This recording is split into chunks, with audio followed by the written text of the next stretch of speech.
Welcome to the Douglas Murray channel. Join us for engaging discussions and insightful interviews with some of the most thought-provoking minds of our time. Douglas, the stage is yours. Well, thank you very much, Rudyard. Thank you.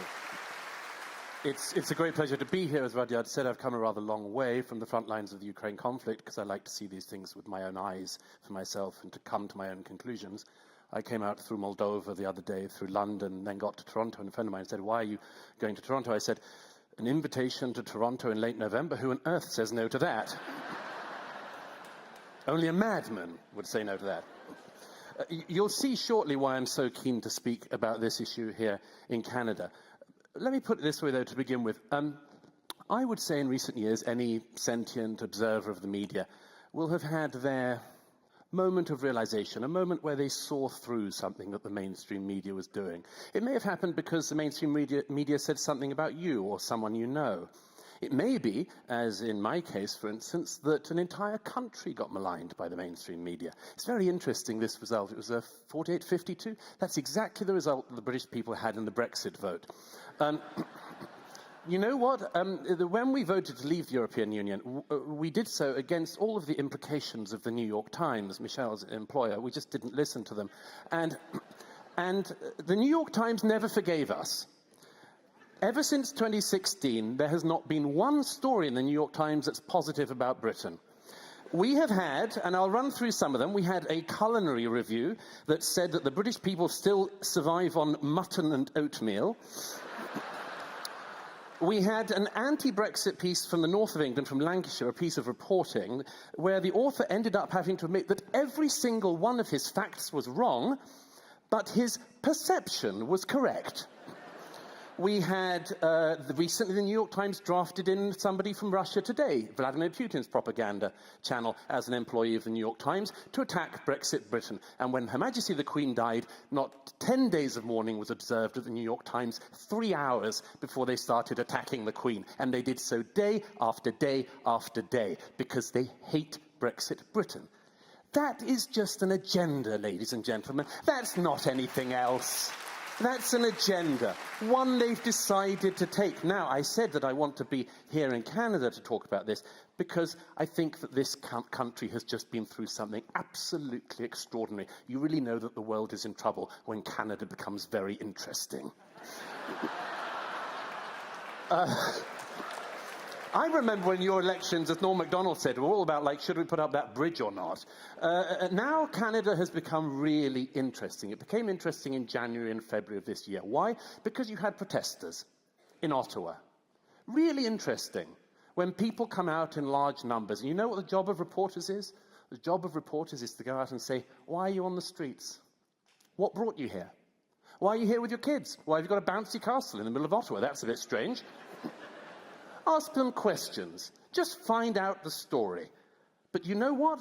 The government didn't want that in Canada. Your Prime Minister decided in advance that Murray shares his journey through the front lines of the Ukraine conflict to Toronto. He criticizes the New York Times portrayal of Brexit and highlights the bias in media reporting and its impact on public perception. Should personal experiences influence how we interpret media reports on international events? These people were, what did he do? All the modern excommunications. They were Nazis, they were white supremacists, they were anti-Semites, they were probably homophobes, they were misogynists, they were probably transphobes, etc., etc., etc. He did all the things you do in the modern political age if you want to just defenestrate somebody who's awkward to you. And then he brings in the Emergency Powers Act. Now, at such a time, what would the mainstream media do? It would question it. It would question it. The Canadian mainstream media did not. The Canadian mainstream media acted as an amen chorus of the Canadian government. I will give you a couple of examples, but ladies and gentlemen, I could go on for hours with examples of this. You had a CBC host describing the Freedom Convoy as a, quote, feral mob. You had a Toronto Star columnist saying, quote, sorry for the language, it's a homegrown hate farm that was then jet-fueled by an American right-funded rat-fucking operation. Jesus, they can't even write at these papers anymore. CBC said that 2 Indigenous women were so scared to go outside in Ottawa because of racist violence, didn't bother to mention that Indigenous drummers had led the truckers in an O Canada rendition. The National Observer said that the many black and Indigenous Freedom Convoy supporters were in fact duped by the truckers. The Globe and Mail reporter said, "My 13-year-old son told me to tell protesters I'm not a Jew out of fear of anti-Semitic violence," without mentioning that one of the leaders of the convoy was himself Jewish. Now, why is this so rancid? Utterly, utterly rancid and corrupt. Because in this country, your media, your mainstream media, is funded by the government. A totally corrupted system. In 2018, election year, coincidence, the Canadian media is given $595 million over 5 years. The Toronto Star estimated it was going to be getting $3 million from the government in the first half of the year. It went on and on. So you see, the mainstream, the government in Canada can tell people they can tell the banks to shut down people's bank accounts. Oh yeah, your government can do that, and if you're happy with that, just think about what would happen if the shoe was on the other foot. The government can do that, but in Canada, they can also tell the media what to do. And the media does the bidding of the Canadian government. That isn't a free society's media. I've seen unfree countries all my life. But this, in a developed liberal democracy like Canada, is a disgrace. We're not saying don't read the mainstream media. We're just saying don't trust them.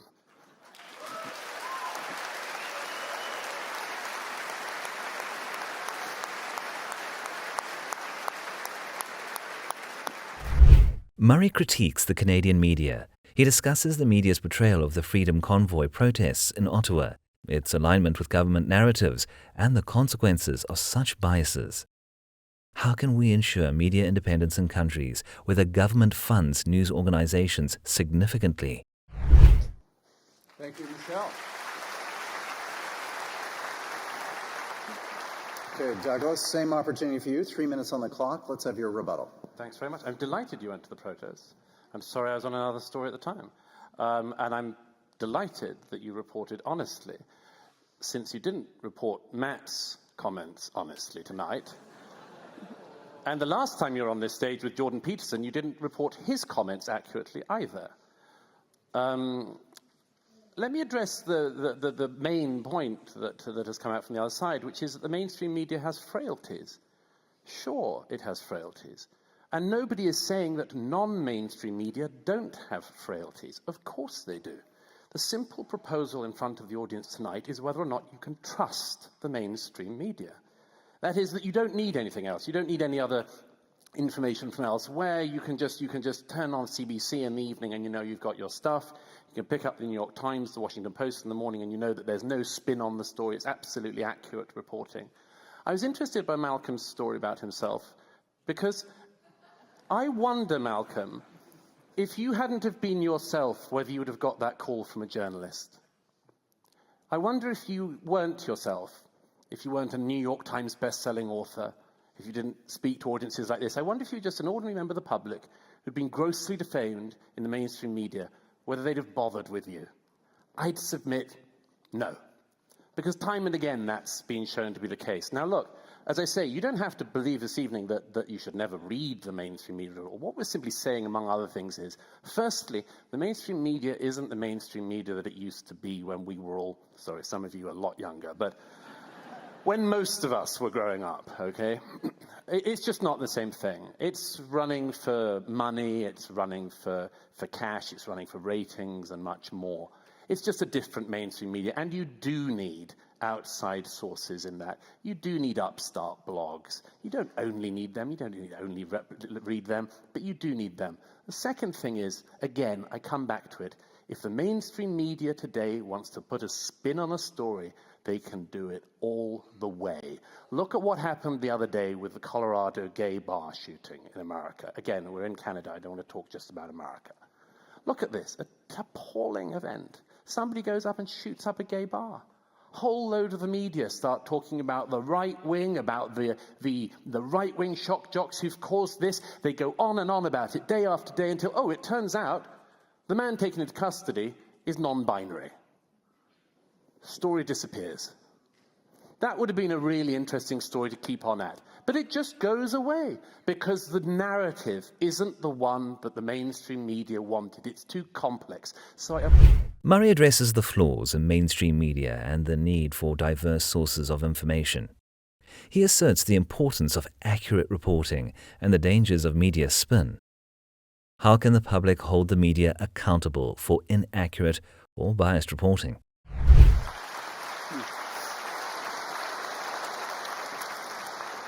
Okay, Douglas, let's have your second rebuttal.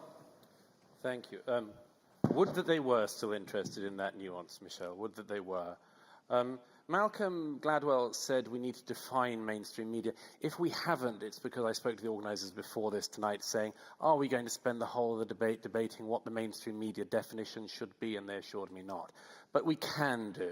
Let me do it in shorthand. The mainstream media, in my view, would be, for instance, things like government-subsidised media that say what the government wants them to say.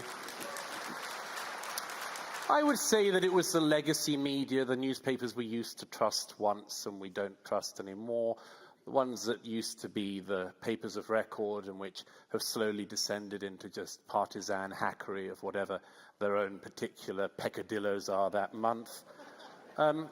Malcolm, you did a little nasty jab there, I noticed, at Matt, by trying to pretend that Matt Taibbi is desperate for the era of white men in broadcasting.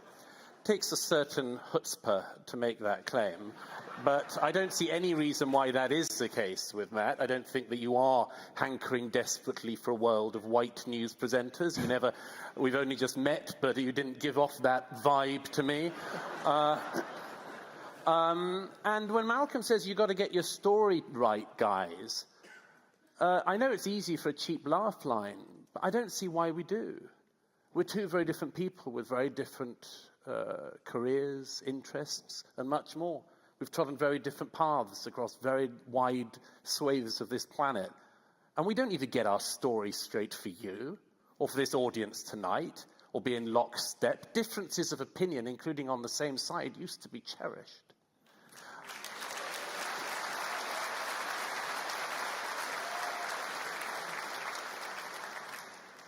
I could do more, but I'll leave it. Thank you. Murray defines mainstream media and criticizes its descent into partisan reporting. He responds to accusations and defends the need for multiple perspectives in media. What criteria should define trustworthy media sources in today's information landscape? Institutions like that until they have a higher commitment to the truth. So first of all, hold on, Matt. Let's bring Douglas in on this. I just want to hear his voice. Doug is speechless. I'm never speechless. It's not a problem I suffer from. I can't sit here and listen to Malcolm Gladwell talking about fact-checking and the importance of it. Not to get too mean, Malcolm. I read your book, David and Goliath. The chapter on Northern Ireland is more filled with inaccuracies than any other chapter in a non-fiction book I have read.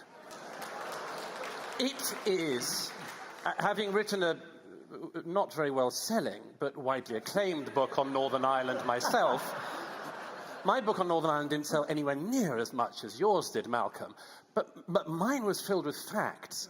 And Well, now. your chapter on Northern Ireland was so filled with inaccuracies. Irish historians ripped it apart. Would that you had a fact-checker, Malcolm. Would that you did your own research. But anyway, let me get back to another point.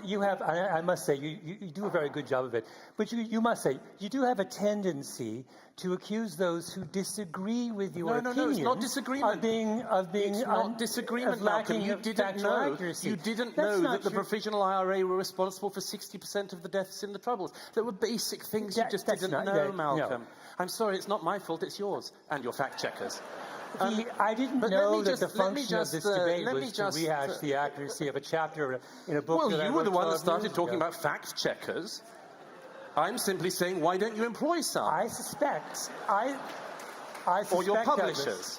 Douglas, why don't I make the point I wanted to make other than that? Briefly, yes. Good Lord. So take the Hunter Biden story. Oh, here we go. I'm sorry. Of course you don't want to Is hear there it. no end to the kind of Twitter stuff you guys are going to dredge up Of course you don't want to hear it, Malcolm. Of course you wouldn't, because it goes against your ideological presumptions. That story was a big story, okay? It was a big story. The New York Post, which I write for, but the New York Post, America's oldest newspaper, was silenced on Twitter, was silenced across the media. You know, the Washington Post has now picked it up. It's saying that, yeah, the laptop's true.